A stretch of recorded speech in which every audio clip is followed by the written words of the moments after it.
Here's today's Obscure Jurassic Fact. When it comes to the production of the Jurassic movies, the filmmakers like to adopt different names for the films to help hide the productions from prying eyes. Whether it's Ebb Tide for Jurassic World or Ancient Futures for Fallen Kingdom, these names become a fun part of the build-up to the film's release for the fandom. Well, did you know for Jurassic World Dominion the production went under the name Arcadia, which was the name given to the boat scene in Fallen Kingdom.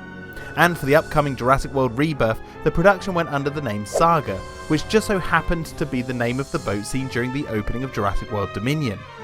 So that's two productions named after a boat from a previous movie. Whether this was intentional is unknown at this time, as the boat in the opening of Dominion was in fact an already famous ship used in the show The Deadliest Catch, a fun in-joke given what they catch at the start of Dominion.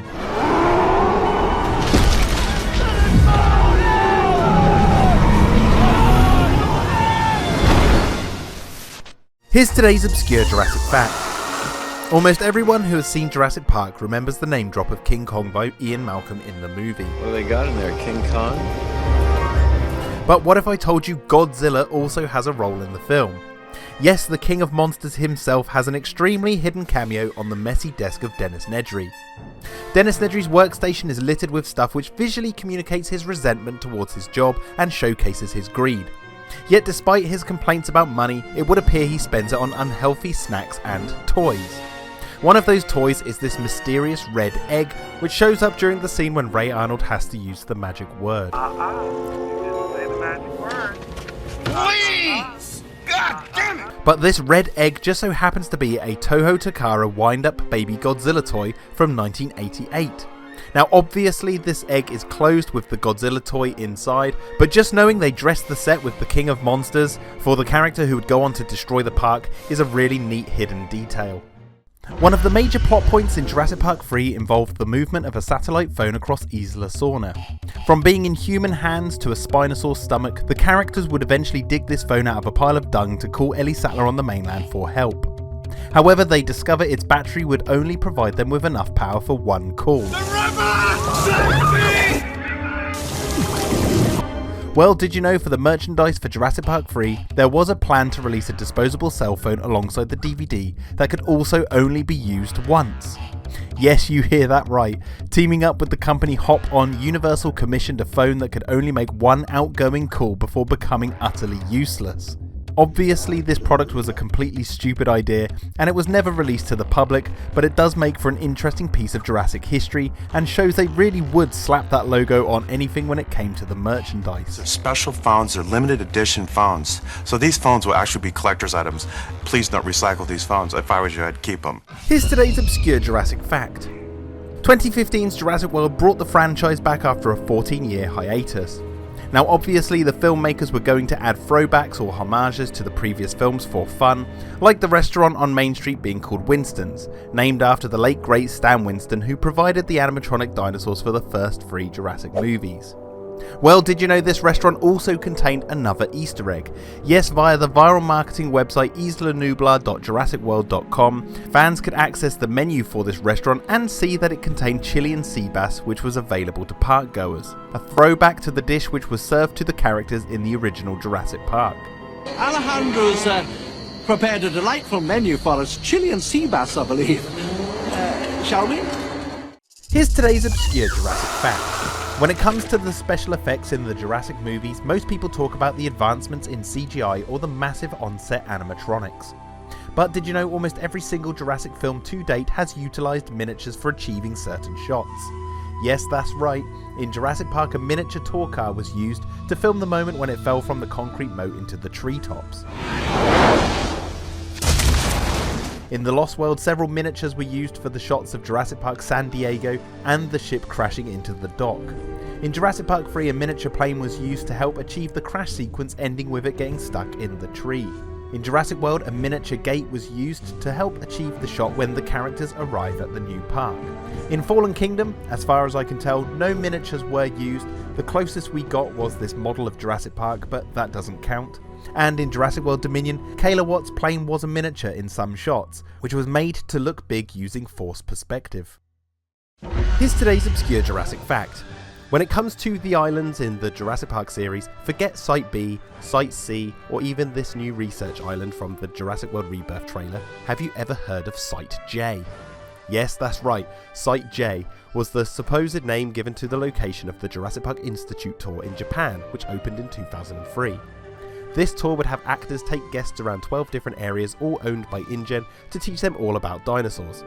Visiting laboratories, dinosaur stables, veterinary clinics as they tend to a Stegosaurus, an InGen theatre, and out into the jungles where they would come face to face with a T-Rex Spinosaurus showdown.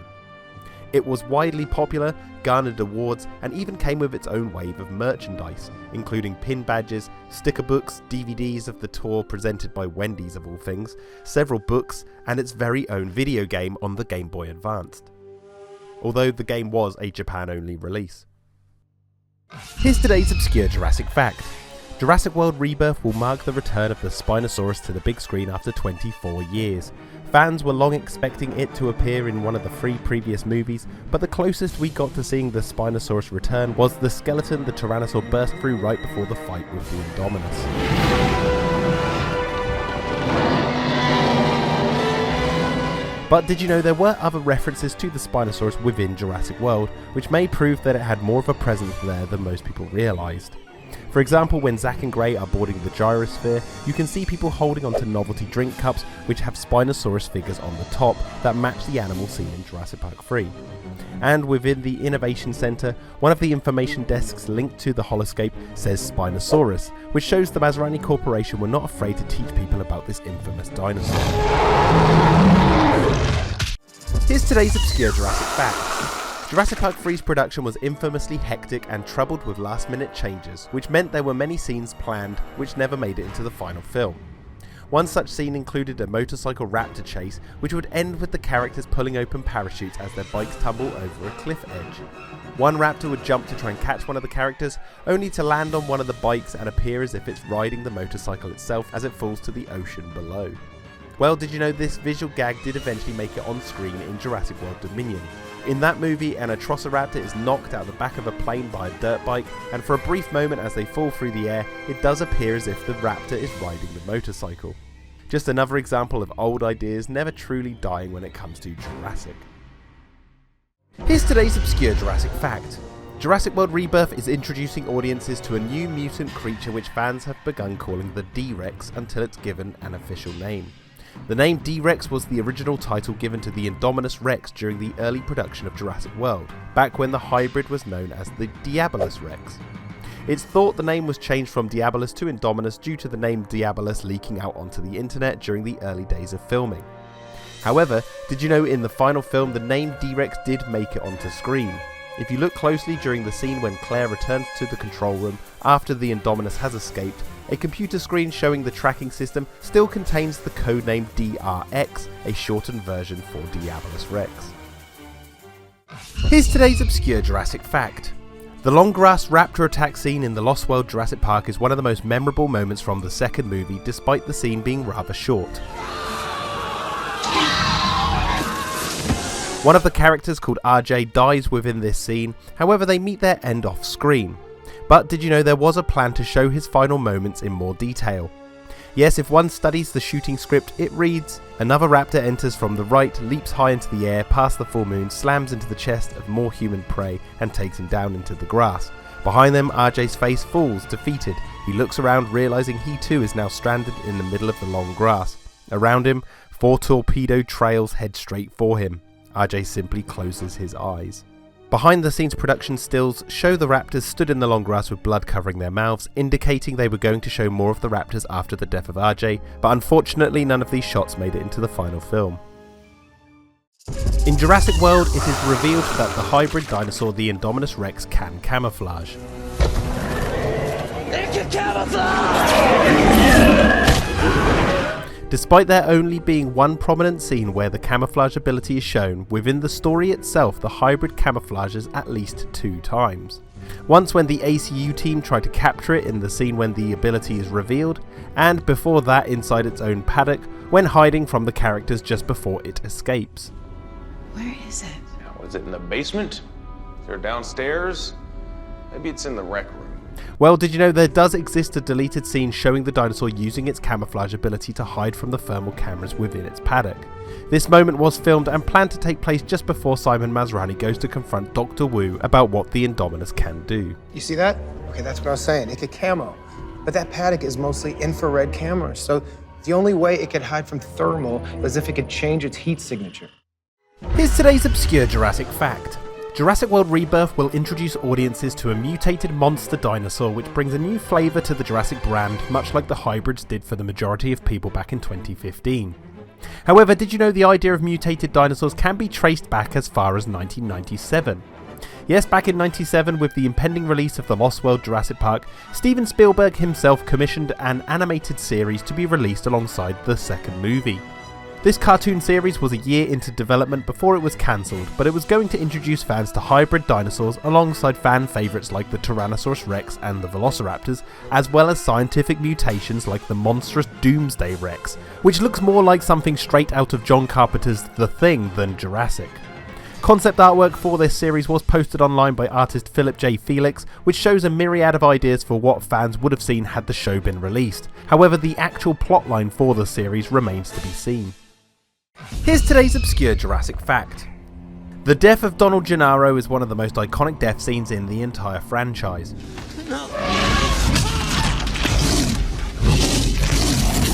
To achieve the effect, the stunt actor was pulled up by wires on set and then in post-production was replaced with a computer-generated double to blend in with the digital Tyrannosaur which would shake him to death. However, did you know the CGI model for Gennaro was a repurposed T-1000 from Terminator 2 Judgment Day?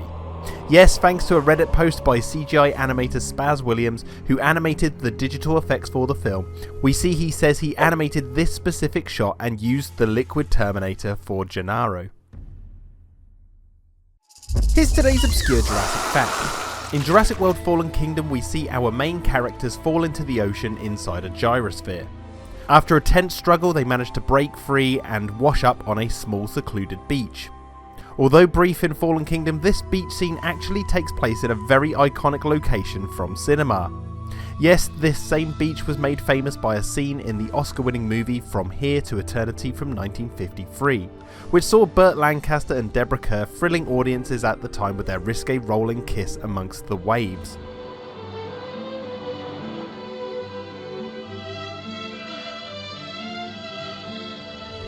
So for the scene when Claire comes to terms with the reality that they've been betrayed by Mill's team, they are sat on very iconic sands. One of the most awe-inspiring scenes in The Lost World Jurassic Park is the roundup sequence. Right after this scene it cuts to the character Roland Tembo looking at a footprint of a large carnivorous dinosaur in the mud. He calls over their hired paleontologist Robert Burke to come and identify this footprint. You recognize this trackway? Yes, I do. Tyrannosaur. We then see Ludlow approach Roland, who explains he's off to collect his fee in the same area as we saw before, but no one else is around. After this scene we cut to the character Dieter Stark meeting a Compsognathus, with the character Burke running over to explain what type of dinosaur this is. However, if you pay close attention to these two scenes, you'll notice in the one where Roland calls over Burke to the footprint, he is already stood by Dieter, who has a taser in hand. This taser is what Dieter is holding at the end of the scene with the compy, meaning these two scenes are backwards. It's supposed to be the other way around, with the first scene having Dieter and Burke with the compy, then after Dieter shocks the dinosaur away, Roland would then call Burke over to identify the footprint as he is nearby. Here's today's obscure Jurassic fact. In Jurassic World, the Tyrannosaur is housed in a paddock known as the T-Rex Kingdom. It's a large heptagon rotunda which contains a sizable forest made up of redwood trees in the centre of the ring, much like the forests of redwood trees seen on Isla Sorna in The Lost World. And speaking of The Lost World, if one takes a look at the T-Rex Kingdom from behind the scenes clips, you can clearly see it closely resembles Jurassic Park San Diego, which was also made up in a heptagon-like shape with large classic Jurassic gates at the entrance, which are also seen at the entrance of the T-Rex Kingdom. Now, no such confirmation has been released to confirm whether the T-Rex Kingdom was a throwback to Jurassic Park San Diego and Isla Sorna as a whole, but all evidence seems to point in that direction. So I'll admit this one sits on the potential fact pile, but I thought I would include it in the list anyway. Here's today's obscure Jurassic fact. In Jurassic Park 3, after the character Udesky gets separated from the others and maimed by a couple of velociraptors, we see him laying on the floor with a big stick by his body. Well, did you know this specific stick was meant to play a bigger role in the film? Yes, according to an early draft of the script by Peter Buckman, the scene would have played out like so. Udesky has nearly reached the tree of his own when he finds himself headed off by a raptor. He turns the other way but finds there are more raptors.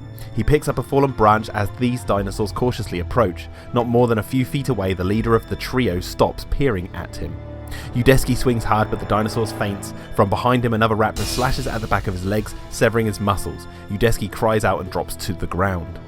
So Udesky was supposed to fight back against the raptors with this stick, which is not in the final film.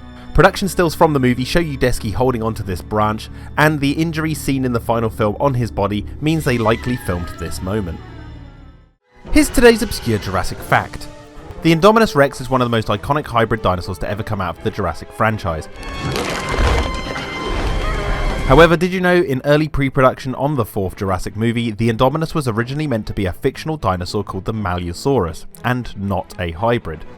Yes, the original story by Rick Jaffa and Amanda Silver would follow a paleontologist going to a now open Jurassic Park with her sons to find out whether the park owners had stolen DNA from a fossil she unearthed of a previously undiscovered dinosaur, the Malleosaurus.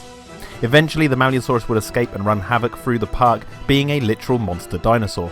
However, when it came to rewriting the story for the movie, director Colin Trevorrow made this comment on why he changed it from a fictional dinosaur to a genetic hybrid. "I felt we needed to stay rooted in paleontology. I didn't want to say that a dinosaur that never existed was discovered. Jurassic Park was based in science. If we were going to create a new species, it had to be done because the characters in the film created a new species." In Jurassic Park, just before the characters see their first dinosaur, we see the character Ellie Sattler holding onto a leaf in the Jeep. She is commenting on how this species of plant shouldn't exist in 1993. This species of Variformin's been extinct since the Cretaceous period. I mean, this thing isn't this thing. What? Most fans are aware of the now infamous deleted clip of Ellie tearing the leaf from a nearby tree as the Jeeps drive along, which is showcased in the trailers for the film. However, did you know there was much more to this moment than just a shot of Ellie pulling a leaf off a tree? Yes, in Jurassic Park, the official script book, we can read how this scene was meant to fully play out. Hammond, 48 hours from now I'll be accepting your apologies. Now get out of the way so I can see them. He shoves Gennaro aside to get a clear view of Grant, Ellie and Malcolm. Hammond continued, "I wouldn't miss this for the world." The Jeeps wind their way along the mountain road. In the lead Jeep, Ellie stares off to the right, fascinated by the thick tropical plant life around them. She tilts her head as if something's wrong with this picture. She reaches out and grabs hold of a leafy branch as they drive by, tearing it from the tree. One of the fan highlights from Jurassic World Dominion was the reveal of the main Tyrannosaur meeting up with two other Rexes within Biosyn Valley. Fans were curious whether these two Tyrannosaurs were supposed to be the male and female seen in The Lost World. Director Colin Trevorrow confirmed on social media that they were intended to be those exact Tyrannosaurs. But did you know, to bring these two Tyrannosaurs to life, ILM dug into their archives and reused an old digital model of the male T-Rex used in both The Lost World and Jurassic Park 3. Yes, in the behind the scenes video, A New Breed of VFX, a clip shows the model being used, and if you zoom in on the title it reads T-Rex male. CGI animators noticed how old school the topology on the model looked, confirming it's from the 90s. However, eagle-eyed fans noticed why fans were questioning whether they were supposed to be the ones from The Lost World, after spotting that they looked exactly the same to one another. Meaning the animators likely duplicated the male Tyrannosaur model without changing anything, throwing into question which one is supposed to be the female if they both look like male Tyrannosaurs. Here's today's obscure Jurassic fact. In Jurassic World Fallen Kingdom, Iris Carroll is the character who serves as the housekeeper for Benjamin Lockwood. She also played a significant role in raising Benjamin's daughter Charlotte, who would later go on to clone herself, creating Maisie, whom Iris also helped raise. Do I look like her? In the final film following Benjamin's murder by Mills, Iris is abruptly fired and evicted from the household. After this moment, she disappears from the film entirely.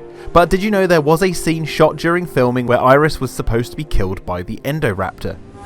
Evidence of this unused sequence surfaced at the 2018 IBC conference in Amsterdam, where an image revealed Iris defending herself from the Endoraptor with a stick. The actress Geraldine Chaplin, who played Iris, confirmed that she filmed a death scene for the movie. Unfortunately, no additional details about how this scene would play out have yet to surface, but hopefully they will one day. Here's today's obscure Jurassic fact. One of the most iconic moments from Jurassic World was the shot of a guy running away during the Pteranodon attack, clutching 2 margaritas in each hand.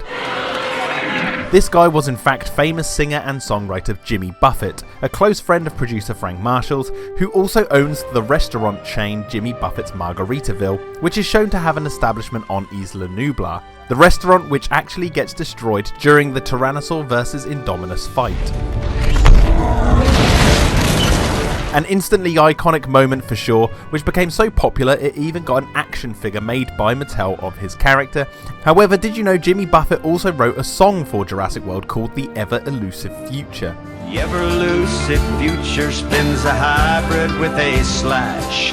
For fools and fortune tellers always looking for their cash. This song can be heard in the film itself just before the Pteranodons and the Dimorphodons descend on Main Street.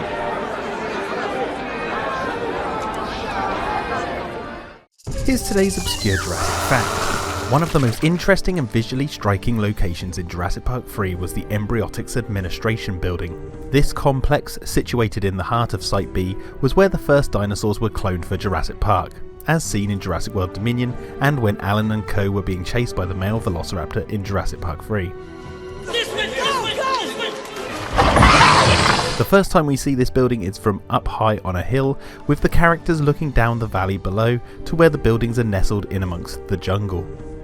Obviously this shot was brought to life utilising some digital effects, however did you know the buildings were actually achieved via 2D concept art paintings? Yes, according to the book Jurassic Park: The Ultimate Visual History, the Embryonics Administration Building was achieved by utilising paintings by artists Enrich Ringling and Jack Johnson. So these buildings are a 2D painted image, not a 3D CGI model. In Kenner's toy line for the Lost World Jurassic Park, the giant bull Tyrannosaur action figure came with a character inside what was known as a survival pod. This pod could be swallowed whole by the Rex or sprout wings, which prevented it from being eaten. However, did you know the survival pod was actually something planned for the movie? Yes, thanks to concept art by John Bell, we can see various versions of this idea back when it was called a life pod. The source for this came from an early draft of the script by David Coep, where the Tyrannosaurs would attack the characters around the high hide. Roland Tembo would be forced to hide inside a quote safety coffin and would be lifted into the air inside the contraption. Then he would be dropped onto a vehicle windshield, after which the Tyrannosaur would pick up the safety coffin again in its jaws and throw Roland into a small shallow pond. The pod would then begin to fill with water, meaning Roland might drown, but fortunately he would break free just in the nick of time once the T-Rex has left. It's speculative, but this early idea may have very well influenced the gyrosphere scene in Jurassic World Fallen Kingdom, where characters are trapped inside a small sinking vehicle which is slowly filling with water. Here's today's Obscure Jurassic Fact. Back in the early 1990s, one of the most recognisable aspects to Jurassic Park's merchandise was the packaging art, which sported this dark red and orange sunset complete with silhouetted palm trees. It invoked a sense of dread with its blood red skies and darkened trees which could be hiding dinosaurs in amongst them. Instantly iconic, this packaging was even recreated for Mattel's 93 classic range of action figures released in 2023 for the 30th anniversary of Jurassic Park.